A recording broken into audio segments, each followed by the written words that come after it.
This month, I took the time to make sure to style all of my UI so that it fits my game better. So a little bit more vibrant and a little bit more colorful. Since I started my project with Lyra, it already had CommonUI set up and a bunch of styles already existing. And it was really nice to update it. So updating the font, updating buttons, progress bars, carousel, or I guess they're Enum rotators.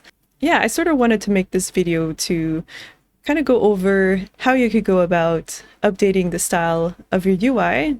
So whether you're using Lyra or not, Lyra is a good starting point. So I'll be using that setup just to show how nice it is to update UI styles across the board. So not even just in this widget, but it would apply also to your bound action bar, which could be in all sorts of widgets, and also the UI on your screen. So I'm just going to go ahead and pause this. So I have styles for regular text with a light background, and then regular text with a dark background, and then also bold text. And I can reuse that everywhere. So I can keep my text consistent, I could keep my borders consistent, and I also added a game menu, and it was nice to have tabs, and I just implemented that nice animation. If you're using Lyra or you're just using common tab widgets and you want to have icons instead of text, I have covered that in another video about CommonUI tabs, and I'll link that in the description. But yeah, overall, all this time this month I spent, at first I was fighting what Lyra had set up, and I was trying to set up my own styles. And then I saw that they use a lot of UI materials with a lot of different parameters, and it's kind of easy or nice to set up whatever you want out of it and disabling whatever you don't want. And the last thing I have left is probably to put like a darker background whenever I'm using the gamepad, because it kind of gets lost. And also the style of these buttons is not too good. And also the sounds are still very sci-fi. So for reference, this is a pretty fresh Lyra install. It is using the Unreal Engine 5.5. So this was the option menu and all the button styles, all the tab styles. So you can see that mine is really different. It took me some time to get exactly the vibe I was going for. So as a first step, I went ahead and changed the font. So the easiest way for me to find the font was essentially just to use the tools and then debug and then the widget reflector. And then really you can click on any of them. I'm going to use pick painted widget. So I could select anything. It doesn't even need to be clickable. Okay, and then I'm gonna just choose the display, and I'm gonna escape and then click on the widget. And okay, so you'll see that this is using a common text, and you'll see that this becomes very common. Sorry for the pun. So this one doesn't have a style. Anything that uses this or these here will all update nicely. So you won't have to open every single widget and edit it. This one, it's defined in the widget. So you'll see when we try to update all of the text that this one won't update because it's not using any common styles. So this would be a case of you'd have to open it up and then you'd have to update the font family. But if we were using a common text, it would update here. And also maybe it's because it's a very specific thing. So maybe you only want this font size and letter spacing and font family only in these very specific settings headers. But anyways, what I want to do is first to show how you would update all the fonts or anything that has a common text and is using that text style. Okay, so the text style base, I guess, let's go ahead and update this. So essentially in Lyra, they set up all their foundation and anything that's common in this folder for, so UI foundation, and then under text is where all the text styles are. Under buttons is where the button styles are. So there's not that many button styles. You have the tab, the basic button, and then a clear style, and then one that's not clear. Okay, and then you have all the UI materials, which is where I think it uses really good best practices to just animate material properties instead of animating slate or the colors of your border. Okay, so first I want to go ahead and go to fonts. I'm going to add a new font that I got off Google Fonts, and I think they're all pretty much safe to use. I chose this one because it has a lot of different styles. Okay, so I'm going to go ahead and make a new folder just to keep it nice and organized. And then comic new, and I'm going to just drag the regular for now, or else it will create a font asset for everything. Okay, so yes. Okay, so I'm going to go ahead and drag this in. And then I don't want to create a new font asset because those will all just be part of that other font I have. So no. And then I wish there was a better way. If you know a better way of doing this, then please share. But essentially, if I try to drag in, it doesn't create a new one. So I just have to create a new font. And then this one I will call comic new bold. And then I can drag it in. Okay, and then I'll do the same for the rest. We'll fast forward so it's not terribly boring.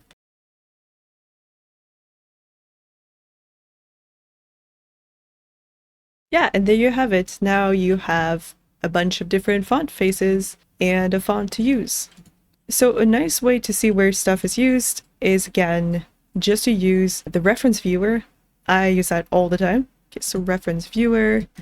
Wow, okay, so Orbitron is being used everywhere. But for now, let's go ahead and go to the foundation. In the text, I will update all of these text styles to use the new font that we just added. So this is just a scroll style, so there's no font face. So text style base, I'm gonna go ahead and choose the comic new regular font. Yeah, just default is the regular. Again, then I'm gonna do the same for the rest. You could also add some textiles for like with a darker background or a light background. It can balloon really fast. Oh yeah, this one is a child of textile regular, so pretty much all of them will update. When I was updating mine, I pretty much created a bunch of new textiles and I didn't even notice you could parent them. So I feel like now I could probably do a better, neater job. But I'm glad I'm doing this video just for reference. Okay, so this font. Now that I've updated all of these common styles, I'm curious to see what updated. So I'm gonna go ahead and play, then quit. So those already have the old font. So options. And this is how I find out that apparently Lyra has done away with the common text styles. I wonder if this has to do with being able to customize them individually, but it certainly makes it harder to update everything unless it has to do with the fact that pretty much everything is parented in a way. So I'm guessing if I updated this one with the comic new regular font, then it would update pretty much everything, but that's not really what I want to do here. And to future-proof, if you want to change your font, that's essentially the menu button that is pretty much used everywhere. I'm gonna go ahead and just create a text style. So EUI, foundation, and then text. This one will just be like a common text for any buttons that's important. I'm gonna just duplicate another one, maybe the text style regular. I'm gonna go ahead and copy paste, and then text style, button. And I'm gonna go ahead and copy pretty much the style that the main menu has. And because most of the children, the modal, most of it, it just changes what material the button uses. The text pretty much stays the same. So between the game menu and a modal button, this one is used. Let's look at the reference viewer. So the modal button is for confirmation dialog, the user login button. I'm just going to go ahead and copy the font properties and paste them over here. And then instead of Orbitron, I'm going to use the comic new regular font. Oh, I should probably rename that. And then I'm going to use bold. And the font material. Okay, so there's actually some blueprint that updates the text style to the font information, the font variable. So in this case, it's a bit counterintuitive to common text. It makes it so that the text styles wouldn't exactly work. Okay, so it seems like it switched to a variable approach. So even the border styles is just whatever variable it has. So if you go to the Lyra menu button and you go to the font color or the font, okay, you can find that the font material is font color menu button. Search for that or go to it, and then I'm going to set it here. If you want to start using the common text styles, you'd have to make sure to go to the update text style. The text transform policy is good, so I'm just going to skip that. Okay, so I went through all of the references, anything that uses the Lyra menu button, and I've seen a few of them that most of the changes are the font material, and in one instance, the Lyra startup, it was more than that. It was also the size and the typeface and letter spacing as well. And I've only ever seen maybe 2 different material instances. So the bound action button, that kind of quickly becomes a little bit hard to update. So all the different variables, all the different children, or all the different things that are using that button. So either what you could do is you could always like keep everything as it is and update each and every font. If you want all of these to be defined in text styles, and it would be easier to modify, what I think is a good idea is to basically make this one be the parent and then have like textile dash button bound action or textile button, and then override what you need. So then in the end, you would just have a bunch of actual assets that are just text styles that you could reuse maybe in other cases. I mean, some of them are really are one type use, like the Lyra startup one. And there's also like a stop play and editor that's very specifically bound action button debug only. But again, it has all the same settings as the parent. So it would be nice whenever you change not just that font, but if you change materials, that you wouldn't have to go in every single widget and update that.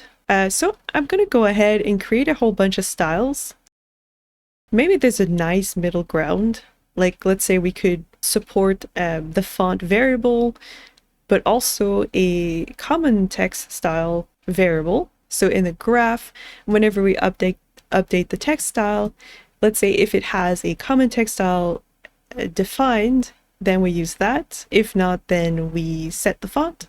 Actually, this would be a nice way to just support both and future-proof yourself. But if you want a UI that's more all across the board editable through just the text styles, then I would probably just keep with the common text style and not have so many different styles for buttons.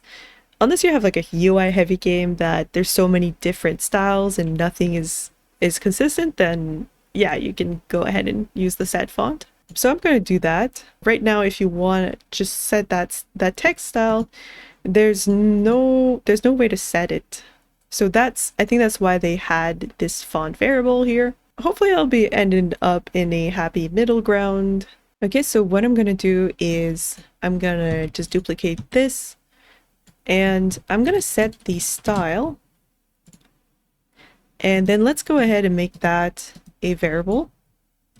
So promote to variable, and this will be your button text style. And I'm going to drag this under the button category. There's our other font variable, and I'm going to make it public. Okay, so what I'm going to do is I'm going to check if it's valid, and we are in the Lyra menu button, by the way, branch. So if this is valid, I will set the style. And otherwise, I'm gonna set the font. So you can still support the old way of doing things, where you have to go into every single widget and update everything if you change your font. But it shouldn't be too bad because they're all parented. Okay, so both ways really work in my opinion. I just like to have everything in one place and not have to dig around. Okay, so Just gonna put this one down here. So if you have a valid style, then you set it. If not, then you use that variable font, and then you still update the transform policy. This should cover both cases. I'm not gonna update every single one, but I'll just do enough to just show like how it'd be nice after it's all said and done. The Lyra game menu, these buttons are using the font color bound action, so that's already different. I'm going to create a child text style. I'm going to choose textile button. Okay, so you can see it already looks different. It should be a light color and also bold. Okay, I wonder if I can just reorder that so it's closer. It's not as clear as when you reorder an array, but I'm going to go ahead and put that before font. Okay, and then hopefully they're together. So okay, that's much better. Okay, so the button textile is this here. Yeah, it's easy to see what was overridden by just seeing if there's a reset this property to its default value option.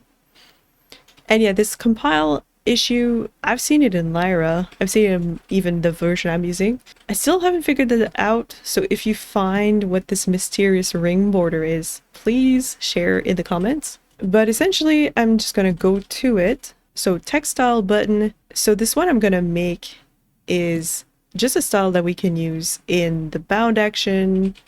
I think the other ones that are using it are the modal, so the yes and no. Yeah, bound action. So textile button, I'm going to create a child blueprint. And so textile button underscore bound action, or maybe dash to keep the naming convention. Okay, so the only difference that this style will have is just that font material. So I'm going to browse to it, and then I'm going to use that here and then save. So the text style I can use now is the bound action one. And yeah, there you go. That's cool. And it's not as impactful as the other ones for sure, but it looks a little bit more friendly and a little less sci-fi-y. Okay, and then this one I can change it to also choose the bound action. And then this one's slightly different. It uses the debug only one. So I'm going to go ahead and I can just duplicate this one, or this one could be a child of the bound action one. It's getting a little out of hand already. I'm going to go ahead and just duplicate this one. So Control D. Okay, and then debug only. Okay, and then yeah, the only difference that this one has is just that again. So I'm just going to browse to it, and then I'm going to set it. And then I'm going to go ahead and use this debug only. And there you go. And this one's interesting because the only difference from the style is it's using Orbitron black. And I think that just means that it's just bolder, and our style doesn't have that one. So I'm just going to use the textile button, and also it's the bound action button. So I can go ahead and just choose the bound action, and then same thing here. So bound action, we could have made a new style for that, but now it's even more consistent. And then the session browser, does it have anything special? Nope. So this one can just use the textile button. Okay, and then the modal one also uses the bound action button. So I can use the bound action. So bound action. And then the Lyra startup, that one's a bit different. It has a different size, different typeface, and a different font material. So this one I will create another child and make it very different. So let's go to it. And I'm going to create a new child. So right click, create child blueprint class. Okay, and then this one's special. So this one, I'm going to just call it startup. Button startup is good. This might be one of the cases where you might not want to create a style because it's so unique. And in that case, then you wouldn't have to use the button text style. You could just keep it clear. But just for the sake of it, I'm going to use it. So startup, and then I could copy all of the font properties into this font properties. So I'm going to paste that, copy paste, button start up, and then I'm going to undo that one and I'm going to use bold and save. And you can see it's nice that you can change the settings outside of a widget and you'll see it update. Okay, so that looks good. This setting lists action. I can use the button bound action on the button action. So we have commonified, if that's even a word, the way that text is handled for buttons in Lyra. And then the discrete one, bound action button. Okay, so I'm going to choose bound action. Same thing here. So bound action. Now to see it all in action. So when you play, here's all our nice new font. If you say quit game, these buttons are not updated yet. And then there's so many different buttons and modals and all that. But let's say you update all of it to use common text style, then you'll be able to just update it in that folder. And it's going to be so much nicer than trying to find all of these widgets. But yeah, let's see why these ones have not updated. Okay, so this is a Lyra button tab. It's not a child of the Lyra menu button. It is its own thing. I'll see if it uses the same kind of logic, if it has that font variable. So it doesn't have a font variable. So maybe we can just make our common text font color. So this seems like a very basic style. So maybe that would just be like basic font color or whatnot. But just for the sake of it, we're going to make another child of the Lyra button text. Oh yeah, it would also help if I defaulted the Lyra menu button to something. Yeah, so textile button. So that was a menu button.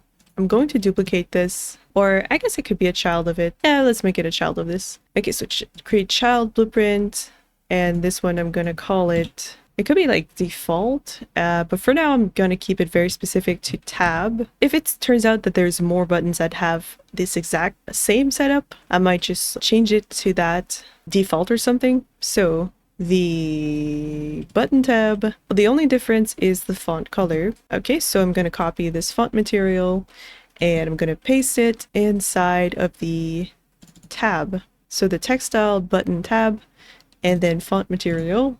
Okay, so in this case, this information, it will be overridden completely because it's specifically on the text. I'm going to set the style to be the button textile button tab, and let's see it in action. When I press escape, options, and there you go, they have updated, which is nice.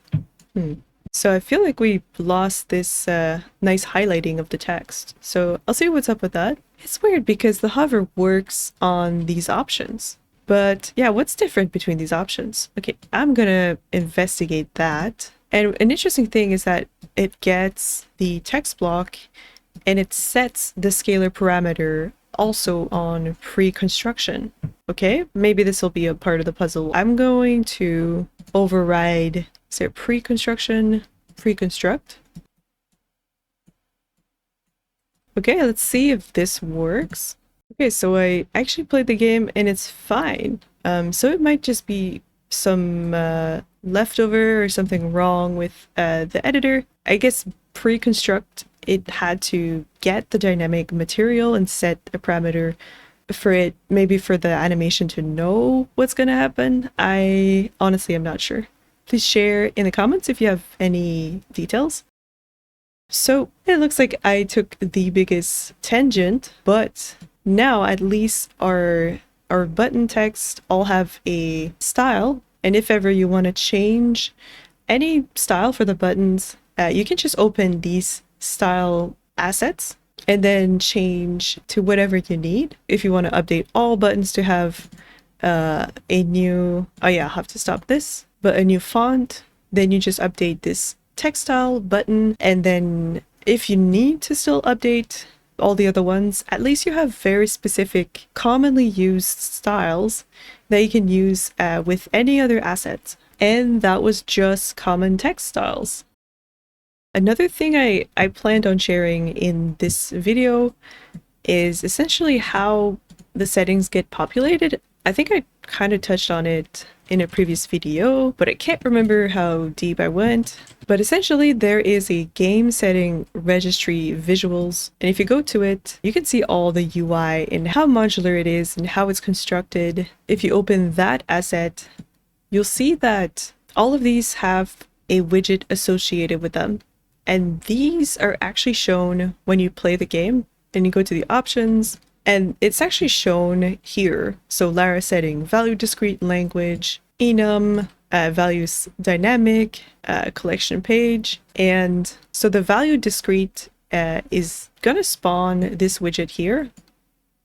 So this one is pretty much an enum, and they called it a rotator. And this is the thing that it took me a long time to figure out, is basically how to set those colors. I'm going to go ahead and navigate to the settings rotator. So yeah, there's just two other things I wanted to share in this video. I won't be going as in depth as I wanted to, just because of the whole common text thing that sprung up on me, that I should have looked at that earlier. But yeah, essentially this material is using this image, and you can set the active RGBA. If you go to it, that's essentially, I guess, the easiest way. So this is a nice way to see it. So there's the default RGBA, so that's what was already on, and inactive is this color here, and then the active RGBA is what is pending for you to save your changes. So let's say you're done, you say, okay, apply. Okay, then it will invert those axes. I'm not sure why that didn't update right away, but probably next time I open it, when that happens, you can just click escape to get out of this mess. But then it gets a bit tricky because some of them have a different style and it's confusing. Like this one only has an active because it automatically changes, or yeah, I'm not too sure. I found that if you go to the settings rotator and you go to the graph, when the options are populated, depending on the count of options, it will apply a width to the setting, and then it will also apply these material instances based on if there's like more than 7 choices, 5 choices, 3 choices. I mean, if there's less than 3 choices, then it will apply this settings rotator. Otherwise, there's these two here. So size B, and then size C, and size D. So those are all ones you can play with and set the material. Yeah, it's quite nice. Like you can just basically choose different colors and it will update. Oh yeah, and one thing that's cool is that it updates right away. One last thing I wanted to go over is, in my game, I didn't want the border of each option to be showing until you're selected. At some point I had it where nothing was shown, and that was really painful on the gamepad because you never knew what you had selected. But essentially the Lyra, I guess, technical artists or the person who worked on this, they set up a really nice material UI for that. I'm just gonna go ahead again and use our good old trusty widget reflector and pick this widget here. And that's the settings entry background. On hovered, all it does is pretty much give this value hover animate from 0 to 1. And that's what I like a lot about the UI materials, is that everything's animated with just one discrete value from 0 to 1. And I guess you could always create your own material and then set a hover animate and just replace this here. Yeah, it's quite nice. But yeah, if you go to it, and yeah, you'll find the brush here is settings entry border animated. Okay, so I double clicked on it and I'm gonna go to its parent. Okay, so they left a whole bunch of options. Yeah, you can just see what it will look like. So if you want nothing at 0, those settings are here. The border's already off when you haven't selected it or hovered. Okay, so it's the border inner. So I could change that one to nothing. Okay, so now when I play, I go to options. Okay, so there's no border. Sweet. Okay, so I'm gonna try to use just my gamepad. Okay, so now I can see which one it is. And if I switch, unfortunately, the style doesn't seem to update when I start with the keyboard and I go to the gamepad. But I think that issue was already there. It's not exactly what I changed. Now I got rid of the border, and I feel like that feels better, in my opinion anyways. It's just a little bit cleaner. And yeah, I still have the widget reflector, which is why this green thing is showing up. And then there's always some nice settings like making it not be a gradient or changing the color of the edges and then the middle. All the different materials that are in Lyra, they're nice and easy to edit, I find. Except maybe for that rotator thing, but maybe I'm not understanding something here. I'm also gonna do that in my own project. I'll just make sure that everything is nicely organized with common styles so that I can update. I like my current font, but you never know, I might change my mind. This turned out to be a longer video. It had been a while since I used like a fresh Lyra, and maybe it was already not using common styles and I haven't noticed in a while, but I'm finding the workflow of using common styles very nice, and you can have common styles on borders, which I haven't even touched on, scroll boxes, just everything. I guess it would be kind of the same workflow as what I just did for every single button. I feel like once you set all that up, like it'll be really worthwhile because it'll be very fast to update any colors or any, maybe you want rounded borders everywhere, and then one day you wake up and you don't like rounded borders anymore, then you can just change it with just one asset instead of going through the hierarchy of everything and trying to scratch your head and having a bad time. But yeah, this is so far what I've been diving in to be able to just style my UI to my own game and make it feel like it belongs there. Again, it's really nice to have gotten all this CommonUI stuff.